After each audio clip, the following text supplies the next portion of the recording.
അതുകൊണ്ട് പിന്നെ ഇപ്പൊ എന്തായാലും അന്നേരം ചിലപ്പോൾ എക്സാമിനേഷൻ ഇച്ചിരി ഷിഫ്റ്റ് ചെയ്യുമോ നമുക്ക് അറിഞ്ഞൂടാ. അന്നേരം അതുകൊണ്ട് അങ്ങനെയുള്ള കാര്യങ്ങളെല്ലാം ഉണ്ട്. എന്തായാലും ഇപ്പം ആൾറെഡി ഇറ്റ് അഫക്റ്റഡ് യുവർ പിന്നെ അക്കാഡമിക് ഷെഡ്യൂൾ. നിങ്ങൾക്ക് ഇപ്പം 17-ാം തീയതി എക്സാം പറഞ്ഞിരുന്നല്ലേ? ഇന്ന് എക്സാം തുടങ്ങേണ്ട ദിവസമല്ലേ as per the academic schedule? അല്ലെ? അതാ പറഞ്ഞ. അന്നേരം ഇപ്പൊ anyway it is already affected. അന്നേരം ഇപ്പൊ SIT ഇപ്പൊ നിങ്ങൾ നോക്കുക, ഇന്ന് എക്സാം പിന്നെ classes will be starting 19th and the 19th itself is their second series. അന്നേരം അങ്ങനെ ഒരു സാധ്യത നമുക്കും വരാൻ സാധ്യത ഉണ്ട്.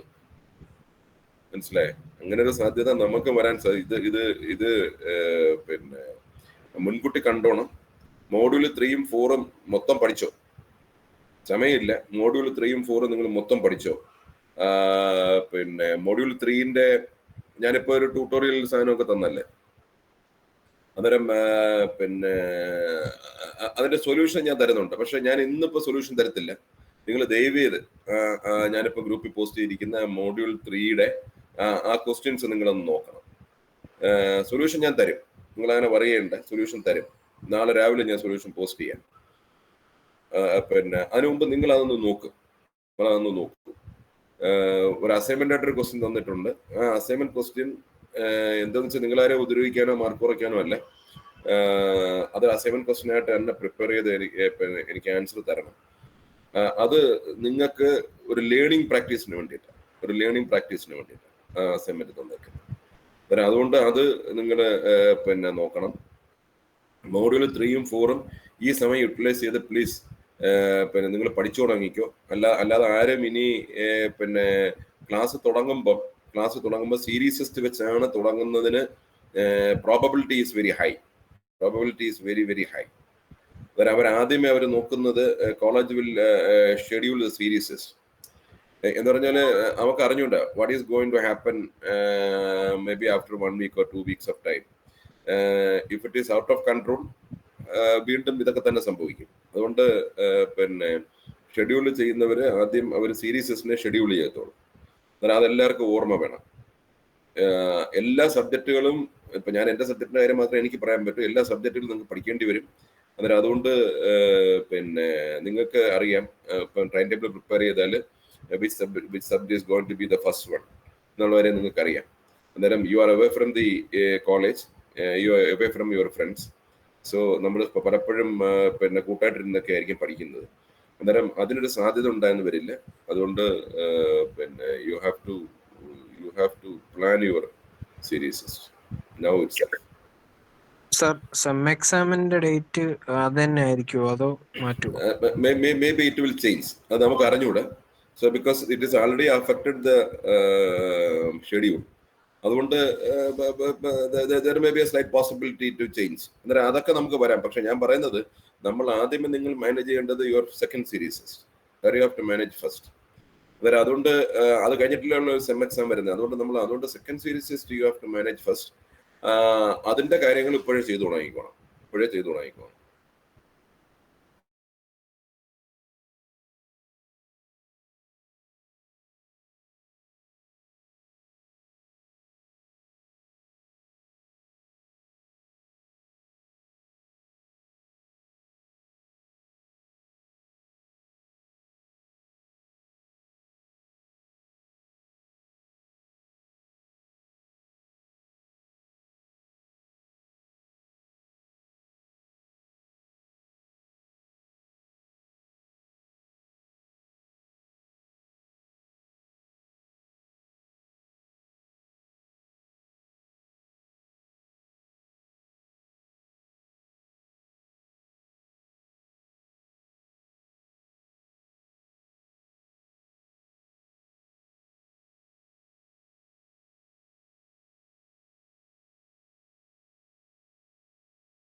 ഹലോ, കേക്കാവോ? കേൾക്കാം. കണക്ഷൻ പോയി, അതാണ് സംഭവിച്ചത്. നെറ്റ് കണക്ഷൻ ഞാൻ പിന്നെ ഫോണിൽ നിന്ന് കയറി നോക്കുക. അന്നേരം നമ്മൾ പറഞ്ഞു വന്ന കാര്യങ്ങൾ നിങ്ങളുടെ മനസ്സിരിക്കട്ടെ. അന്നേരം ഞാൻ പിന്നെ തേർഡ് മൊഡ്യൂളിന്റെ ട്യൂട്ടോറിയൽ ക്വസ്റ്റ്യൻസ് അയച്ചു തരാം. ഫോർത്ത് മൊഡ്യൂളിനെ നമ്മൾ അയക്കും. ഫോർത്ത് മൊഡ്യൂളിൽ അങ്ങനെ പ്രോബ്ലംസ് ഒന്നുമില്ല. ഫോർത്തും ഫിഫ്ത്തും തേർഡ് മൊഡ്യൂളിന്റെ ഇപ്പൊ കുറച്ച് പ്രോബ്ലം ഒക്കെ ആയിട്ട് ഞാൻ തന്നിട്ടുണ്ട്. അന്നേരം അത് പ്ലീസ് ഗോ ത്രൂ ഇറ്റ്. അന്നേരം നിങ്ങൾ try to solve it by today. It is not possible, ഞാനത് തരാം. ഇപ്പൊ കഴിഞ്ഞ ക്ലാസ്സിൽ ഞാൻ നിങ്ങളുടെ അടുത്ത് പറഞ്ഞിരുന്നു വെൽഡിങ്ങിന്റെ നോട്ട്സ് പ്രിപ്പയർ ചെയ്യണമെന്ന് പറഞ്ഞിരുന്നു. ഞാൻ ഈ ഒരു പോയിന്റ് ഓഫ് വ്യൂവിലെ ഈ നോട്ട്സ് പ്രിപ്പയർ ചെയ്യാൻ പറയുന്നത്. അന്നേരം ഞാൻ ഇന്നിപ്പോ നമുക്ക് നോക്കാനൊന്നും നെറ്റ്വർക്കും പിന്നെ പറ്റുന്നില്ല. ഇനി അതിന്റെ കണ്ടിന്യൂഷൻ ആയിട്ടുള്ള കാര്യങ്ങൾ പഠിക്കേണ്ടത് ഞാൻ ജസ്റ്റ് ഒന്ന് പറയാം.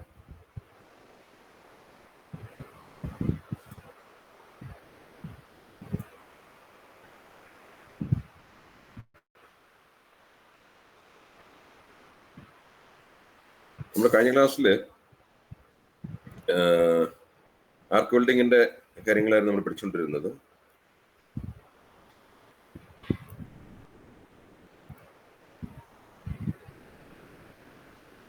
നമ്മുടെ ഷീൽഡ് മെറ്റൽ ആർക്ക് വെൽഡിങ് വരെ നമ്മളത് പറഞ്ഞു കഴിഞ്ഞ ക്ലാസ്സിൽ.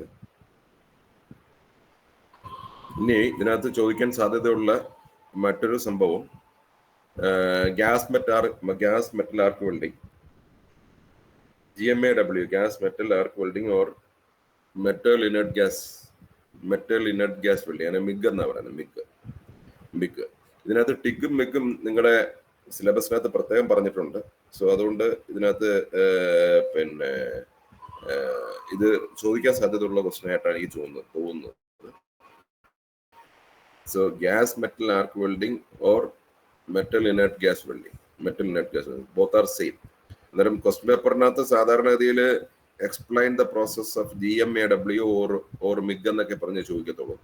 അന്നേരം ഇത് രണ്ടും ഒന്നാണ്. ഗ്യാസ് മെറ്റൽ ആർക്ക് വെൽഡിങ്ങും മെറ്റൽ ഇനർട്ട് ഗ്യാസ് വെൽഡിങ്ങും ഒന്നാണെന്ന് പറയും. ഗ്യാസ് മെറ്റൽ ആർക്ക് വെൽഡിംഗ് എന്ന് പറഞ്ഞാൽ ഇനർട്ട് ഗ്യാസ് ആയിട്ട് പിന്നെ ഗ്യാസ് മെറ്റൽ ആർക്ക് വെൽഡിംഗ് ആണ്.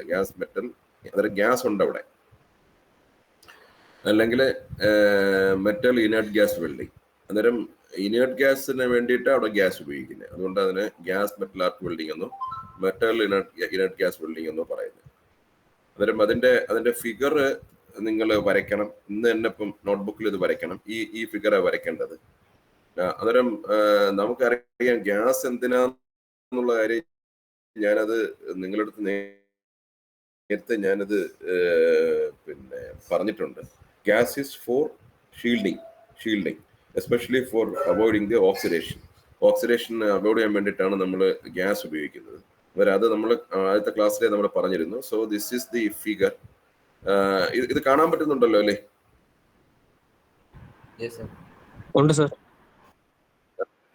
അന്നേരം ഈ നമ്മളെ ഈ ഫിഗർ എല്ലാം സെയിം ഫിഗറാ, ഏകദേശം സെയിം ആയത്.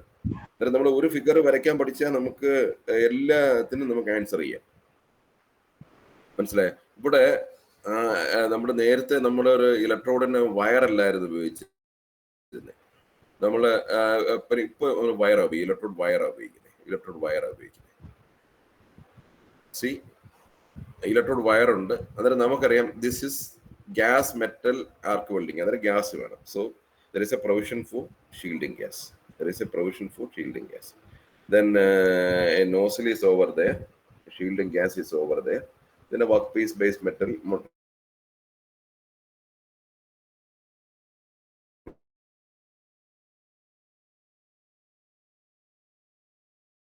അല്ല, ബാക്കിയല്ലാതെ നോക്കിയാൽ. നമുക്ക് it's an arc welding. Electrode consumable bare metal wire, and the shielding is accomplished by flooding the arc with the gas. അന്നേരം ഇവിടെ മെറ്റൽ വയർ ഉപയോഗിക്കുന്നത്. and shielding is required. So the shielding is done with the help of a gas. The bare wire is continuously and automatically from spool through the welding gun. Wire diameters and wire diameters are ranging from 0.8 to 6.5 mm. The size depending upon the thickness of the parts being joined and the desired deposition rate. gases used for shielding the inert gas such as argon and helium. ഇത് ആൻസറിനകത്ത് വരണം. ഇപ്പൊ MiG ചോദിക്കുമ്പം metal inert gas എന്ന് പറയണം, figure വരയ്ക്കണം, metal inert gas എന്ന് പറയണം. ഇവിടെ ഉപയോഗിക്കുന്നത് the electrode is bare metal wire ആണെന്ന് പറയണം. Then there is a shielding gas is accomplished. ആ shielding gas is, that shielding gas is inert gas such as argon and helium എന്ന് പറയണം. Wire diameters is ranging from 0 to 6.5 mm and depending on the thickness of the parts being joined and the desired deposition rate. ഇത്രയും points ഇതിനകത്ത് പറഞ്ഞിരിക്കണം. മനസ്സിലായി? Notes prepare ചെയ്യണം. You have to prepare the notes by today itself.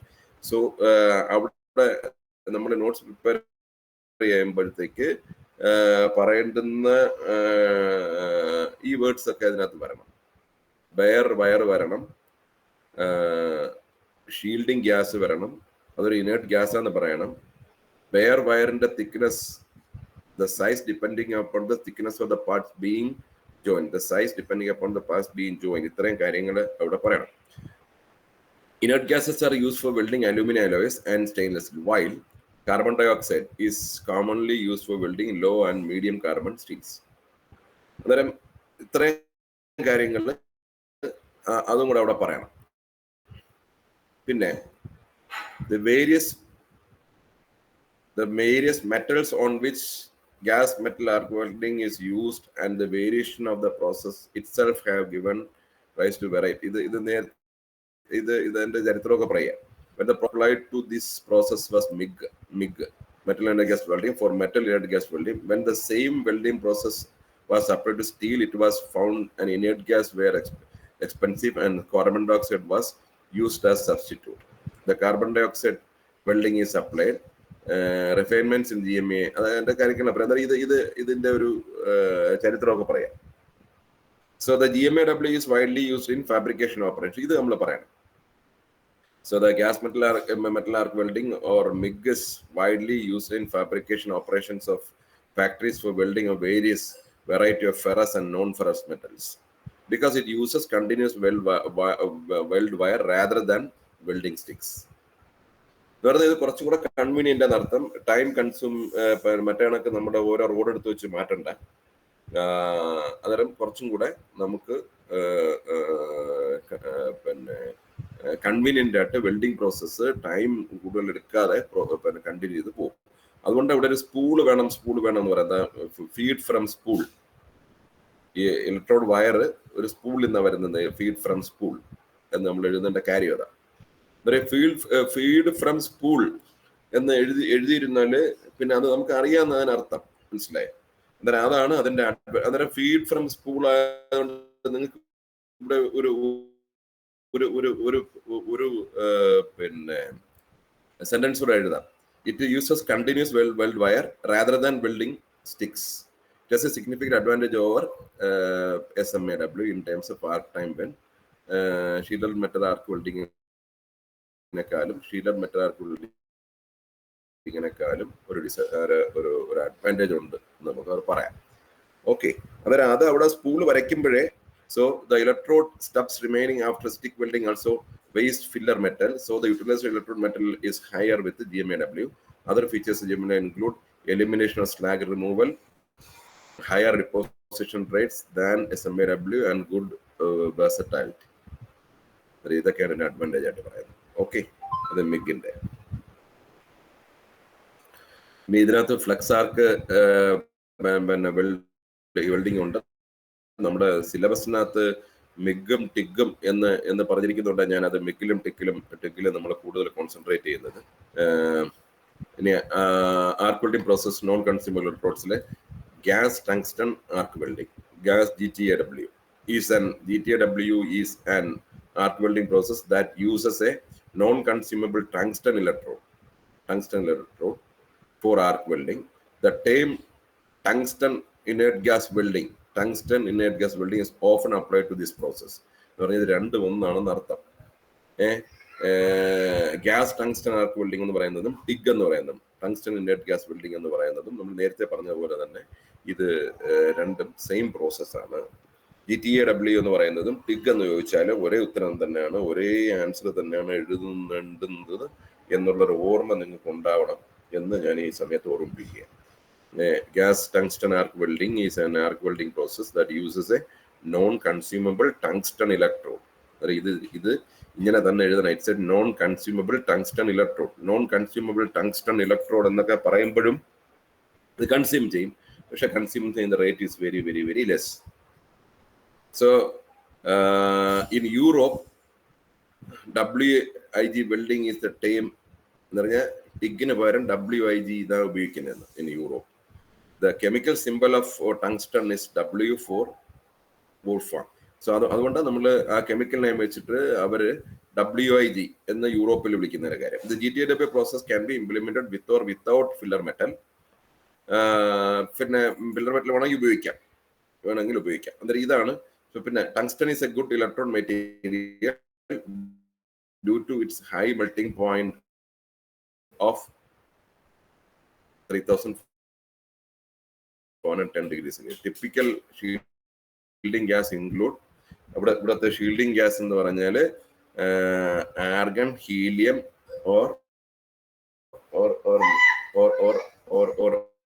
or mixture of the gas elements.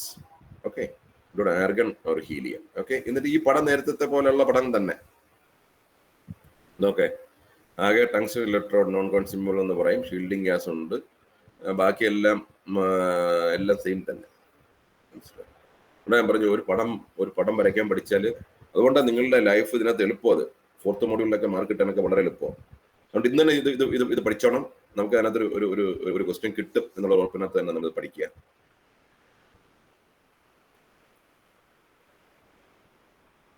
ഇനി ഇതിനകത്ത് പറയുന്നത് TIG is applicable to all metals in a wide range of stock.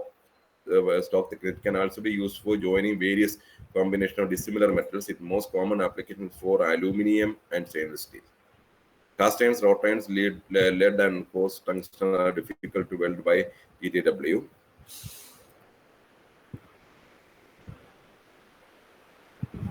GTAW is generally slower and more costly than the consumable electrode. GTAW is generally slower and more costly than consumable electrode arc welding process, except when thin sections are involved and very high quality welds are required. നമുക്ക് ഇവിടെയും എഞ്ചിനീയറിംഗിന്റെ നമ്മൾ കാര്യങ്ങൾ പഠിക്കുന്നത് ഏതാണ്ട് ഈ quality. നമ്മൾ കാര്യങ്ങൾ എപ്പോഴും പിന്നെ നമ്മൾ സെലക്റ്റീവ് ആവുന്നത് 2 ബേസിലാണ്, ക്വാളിറ്റിയും കോസ്റ്റും. മനസ്സിലായി? So compromise between quality and cost. അന്നേരം എന്താണ്, എവിടെയാണ്, ഏത് പ്രോസസ്സാണ് ഉപയോഗിക്കേണ്ടതെന്ന് നമ്മൾ നോക്കുന്നത്. എത്ര ക്വാളിറ്റി നമുക്ക് വേണം. ഇനി ചിലയിടത്ത് നമ്മൾ ഭയങ്കര ക്വാളിറ്റി പറഞ്ഞ് നമ്മുടെ പ്രോഡക്റ്റിന് ചെറിയ വിലയേ ഉള്ളൂ എന്ന് പറയുമ്പോൾ നമുക്ക് അവിടെ ഒന്നും ഉപയോഗിക്കാൻ പറ്റത്തില്ല. അന്നേരം അതുകൊണ്ട് അത് വെച്ചിട്ടാണ് engineer is deciding which type of welding is required എന്ന് തീരുമാനിക്കും. So advantages of GTAW is the application to which it is suited include high quality welds, no welds pattern because no filler metal is transferred across the. അന്നേരം ഇത് നമ്മൾ നോക്കി ഇതിനൊക്കെ പിന്നെ ഇപ്പൊ മിഗും ടിഗും നിങ്ങൾ കമ്പയർ ചെയ്ത് അതിനൊരു 4-5 സെന്റൻസ് നിങ്ങൾ എഴുതി വെക്കുക. മിഗിനൊരു 4-5 സെന്റൻസ്, പിന്നെ GTAW-ന് പിന്നെ ഒരു 4-5 സെന്റൻസ്. അതൊക്കെ പടം വരയ്ക്കുമ്പോൾ തന്നെ അതിനുള്ള സെന്റൻസുകൾ എഴുതാം നമുക്ക്. ഇത് പിന്നെ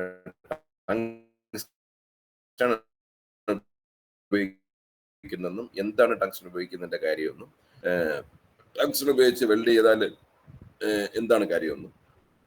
അന്നേരം ഇങ്ങനെയുള്ള കാര്യങ്ങൾ നമ്മൾ പറഞ്ഞു കഴിഞ്ഞാൽ നമുക്ക് അതിന് ആൻസർ ചെയ്യാൻ പറ്റും. ഇനി പ്ലാസ്മ ആർക്ക് വെൽഡിങ് നിങ്ങളുടെ സിലബസിനകത്ത് പ്രത്യേകം പറഞ്ഞിട്ടുണ്ടോ എന്ന് എനിക്ക് ഓർമ്മയില്ല. ഞാൻ വേണമെങ്കിൽ അതിപ്പോ ഒന്ന് നോക്കാം. പ്ലാസ്മ ആർക്ക് വെൽഡിങ്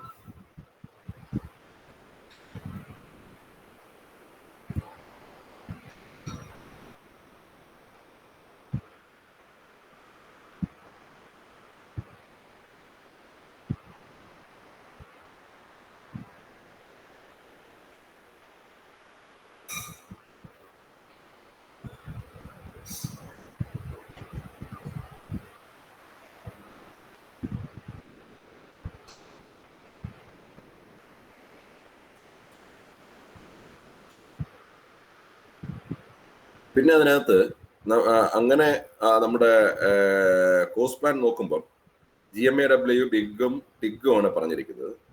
അത് കഴിഞ്ഞാൽ ആർക്ക് വെൽഡിങ് നമ്മൾ പറഞ്ഞു, മിഗ് ടിഗ് കഴിഞ്ഞാൽ പിന്നെ സോളിഡ് സ്റ്റേറ്റ് ജോയിനിങ് പ്രോസസ്സാണ്.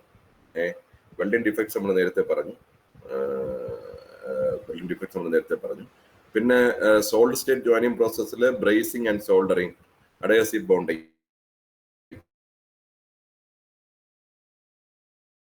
അതിന്റെ മെറ്റീരിയൽസ് ഞാൻ തന്നിട്ടുണ്ടായിരുന്നു. അല്ല, ഇതിനകത്ത് തന്നെ ഉണ്ടെന്ന് തോന്നുന്നത്. ഇതിനകത്ത് തന്നെ ഉണ്ട്. അത് അവിടെ ആകുമ്പോഴത്തേക്ക് ആ മോഡ്യൂള് നമ്മുടെ ജോലികൾ വളരെ എളുപ്പമാണ്. നിങ്ങൾ ഇതിനകത്തുനിന്ന് സഹകരിച്ചാൽ ഈ കാര്യം ഇതിനകത്ത് മാർക്ക് വയ്ക്കാൻ എളുപ്പമാണ്. അതുകൊണ്ട് നിങ്ങളത് ഇത് പ്രിപ്പയർ ചെയ്യണം.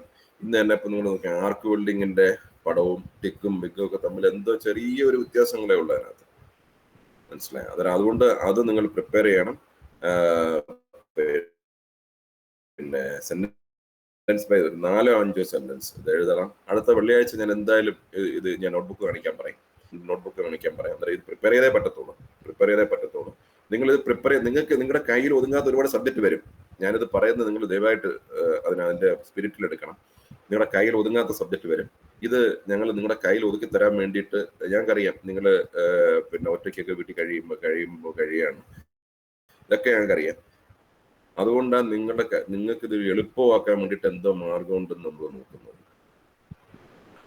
അതിനകത്ത് ആനന്ദ് സാറും പിന്നെ ഉമ്മർ സാറും ഒക്കെ വളരെ വലിയ ഹെൽപ്പാണ് ചെയ്യുന്നത്. അതുകൊണ്ട് അവര് കൂടെ ചേർന്ന് ഈ ക്വസ്റ്റ്യൻ എല്ലാം തയ്യാറാക്കി തരുന്നത്. അതുകൊണ്ട് എല്ലാ ക്ലാസ്സിലും നമ്മൾ ഒരേ കണക്കാണ് നമ്മൾ ഇതെല്ലാം തന്നുകൊണ്ടിരിക്കുന്നത്. അന്നേരം നിങ്ങൾ ഇപ്പോഴത്തെ ഒരു പ്രശ്നം എന്താ വെച്ചാൽ, നേരത്തെ മെക്കാനിക്കൽ ബാച്ചുകൾ തമ്മിൽ നല്ല പിന്നെ റിലേഷൻ ആയിരുന്നു. ഇപ്പൊ ഇത്ര ഉണ്ടോന്നൊന്നും എനിക്ക് അറിഞ്ഞൂടാ. ഇല്ലെന്ന് അഭിപ്രായക്കാരനാണ് ഞാൻ. എ ബാച്ചിലെ കാര്യം എ ബാച്ച്, ബി ബാച്ചിലെ കാര്യം ബി ബാച്ച്, സി ബാച്ച്, മൂന്ന് തുരുത്തുകളായിട്ടാണ് നിൽക്കുന്നത്. അന്നേരം അങ്ങനെ അല്ല വേണ്ടുന്നത്. അതുകൊണ്ടാണ് നമ്മൾ 3 ക്ലാസ്സിൽ നമ്മൾ ടീച്ചേഴ്സ് നോക്കിയിട്ട് കോമൺ ആയിട്ടുള്ള മെറ്റീരിയൽ തരാൻ നമ്മൾ ശ്രമിക്കുന്നത്. മറ്റത് ഒരു ക്ലാസ്സിൽ കൊടുത്താൽ മതിയായിരുന്നു. എല്ലാവർക്കും എ ബാച്ച് കൊടുത്താൽ ഈ ബിയിലും സിയിലും ഒക്കെ ഓട്ടോമാറ്റിക്കലി അങ്ങ് എത്തിക്കൊള്ളുമായിരുന്നു. ഇതിപ്പം ആൾക്കാർ കുറച്ചും കൂടെ നിങ്ങൾ പിന്നെ ചുരുങ്ങിപ്പോയോണ്ടാണ് നമ്മൾ ഇത്രയും നിങ്ങൾക്ക് വേണ്ടിയിട്ട് നമ്മൾ ഇത് ചെയ്തു തരുന്നത്. എല്ലാ ക്ലാസ്സിലും ചെയ്യുന്ന കാര്യങ്ങൾ ഇങ്ങനെ തന്നെയാണ്. നിങ്ങൾക്ക് നിങ്ങളുടെ സുഹൃത്തുക്കൾ ബാക്കിയുള്ള ബാച്ചുകളിൽ ഉണ്ടാവും. എന്തെങ്കിലും അഡീഷണൽ അവിടെ കിട്ടുന്നുണ്ടെങ്കിൽ you get it from there. അതിന് ഒരു പ്രശ്നവുമില്ല. കാരണം ക്വസ്റ്റ്യൻ ഈസ് കോമൺ. അതുകൊണ്ട് നമ്മൾ അത് കൂടെ നമ്മൾ നോക്കണം. It's A part of learning process. ഇത് ഇത്രയും കാര്യങ്ങൾ നിങ്ങൾ ഇന്ന് പിന്നെ അത് ചെയ്യണം. പിന്നെ അതിന്റെ ജോയിനിങ് പ്രോസസ്സും കൂടെ ആയാലും നമുക്ക് ഈ മോഡ്യൂളായി ഇത് എനിക്ക് തോന്നുന്നത് ഇതിന്റെ ജോയിനിങ് സാധനം ഇതിന്റെ അവസാനം ഇവിടെ പറഞ്ഞിട്ടുണ്ട്. സോളിഡ് സ്റ്റേറ്റ്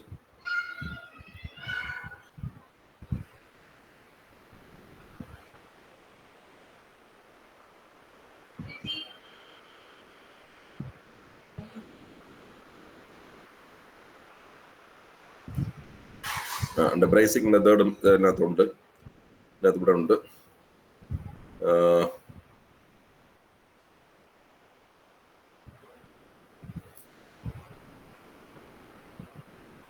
ബ്രേസിംഗ് ഇതിനകത്തുണ്ട്.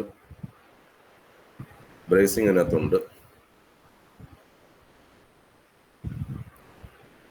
നമ്മൾ ബ്രേസിംഗ് സോൾഡറിങ് ഇതിനകത്തുണ്ട്.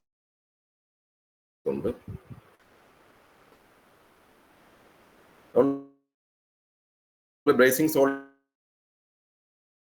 ഒക്കെ നമ്മൾ ഫസ്റ്റ് ഇയറിൽ നമ്മൾ പഠിച്ചിട്ടുണ്ട്. അതിനേക്കാളും കുറച്ചും കൂടെ ഉണ്ടെന്നുള്ളതേ ഉള്ളൂ. ഇനി അത്രേ ആ ഫസ്റ്റ് ഇയറിലെ മെറ്റീരിയൽ ഏതാ, ബ്രേസറിന്റെ സോൾഡർ ഏതാ ഉപയോഗിക്കുന്നത്, സോഫ്റ്റ് സോൾഡർ ഏതാ, ഹാർഡ് സോൾഡർ ഏതാ, ഇതൊക്കെ പഠിക്കണ്ടേ അതിനകത്ത്, മനസ്സിലായി? അത് പഠിച്ചു കഴിഞ്ഞാൽ അത് നമുക്ക് ആൻസർ ചെയ്യാൻ പറ്റും. അതുകൊണ്ട് ആദ്യം നിങ്ങൾ ഇത് ചെയ്യൂ. നമുക്ക് പിന്നെ അടുത്ത ക്ലാസ്സിൽ നമുക്കത് നോക്കാം. ഞാൻ ഈ പറഞ്ഞ കാര്യങ്ങൾ ഇത്രയും ചെയ്യണം.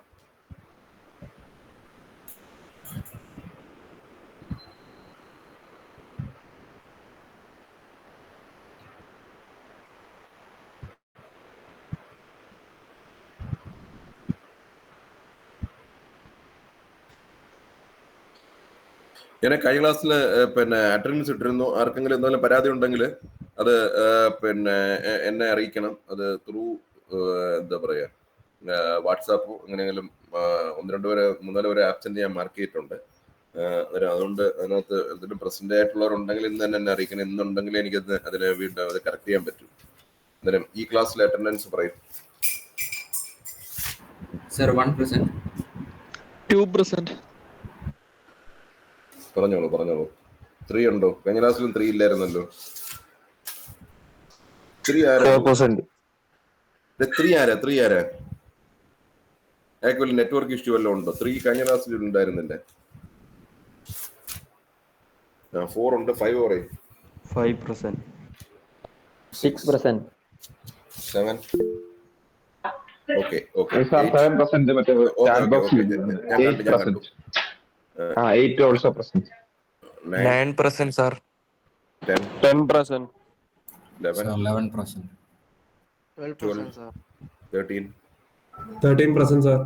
14%, sir. 15. Present, sir. 16. 17. 17. 18. Present, sir. 19. Present, sir. 20.